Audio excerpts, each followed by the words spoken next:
गरीब भिखारी जो बिल्कुल अकेला था, भीख मांगकर अपना गुजारा करता था। एक दिन उसे पुलिस पकड़ ले जाती है। सभी गांव वाले हैरान हो जाते हैं कि पुलिस इस भिखारी को क्यों पकड़ कर ले गई। पुलिस उससे पूछताछ करती है, सच सच बताओ, तुमने वो बैग क्यों चुराया?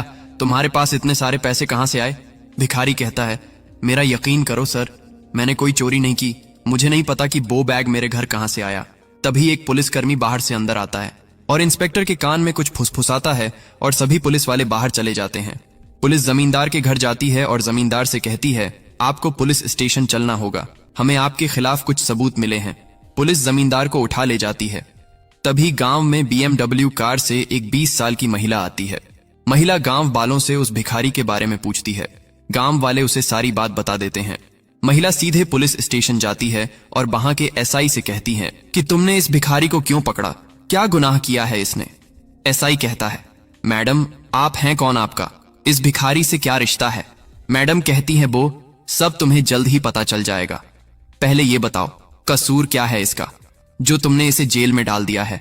SI कहता है, मैडम हमें इसके घर से ये बैग मिला है जिसमें लाखों रुपए और कुछ दस्तावेज हैं जो जमींदार के काले कारोबार से जुड़े हुए हैं। महिला की आंख में आंसू आ जाते हैं। वह कहती है, क्या मैं उनसे मिल सकती हूं? तभी भिखारी को बाहर लाया जाता है। महिला भिखारी को देखकर फूट फूट कर रोने लगती है और कहती है, बाबा ये क्या हो गया? भिखारी चौंक जाता है। वह उसके चेहरे को पहचानने की कोशिश करता है क्योंकि बहुत सालों बाद किसी ने उसे बाबा कहकर बुलाया। पूरा थाना स्तब्ध रह जाता है। महिला कांपती हुई आवाज में कहती है, हां बाबा, मैं हूं निशा, आपकी बेटी। भिखारी रोते हुए कहता है, बेटी तुम जिंदा हो? महिला कहती है, हां बाबा, आपने मुझे मरने नहीं दिया बल्कि मुझे जीने की एक नई उम्मीद दी। 20 साल पहले वही भिखारी गांव का एक ईमानदार मास्टर हुआ करता था। एक बार उसकी पत्नी बहुत बीमार हो गई।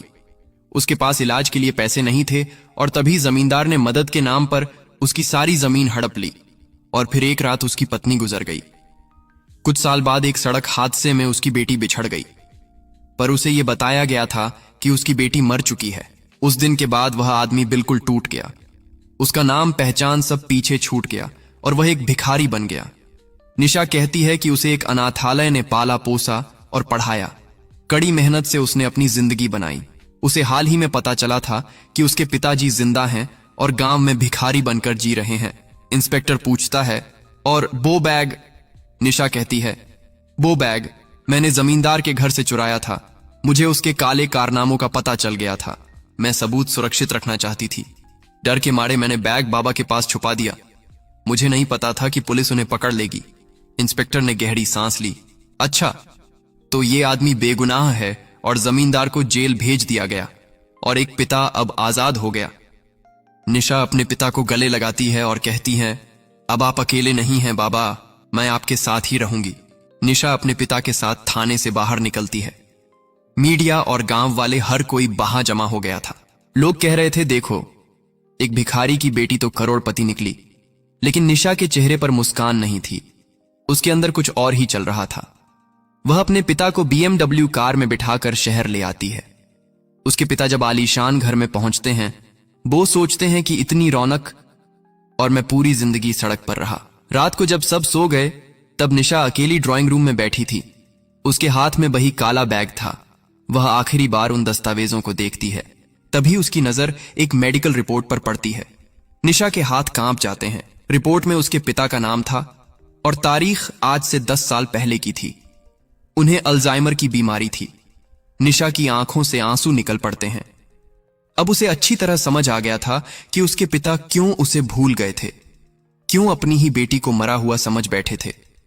तभी पीछे से उसके पिता की आवाज आती है, बेटी तुम रो क्यों रही हो?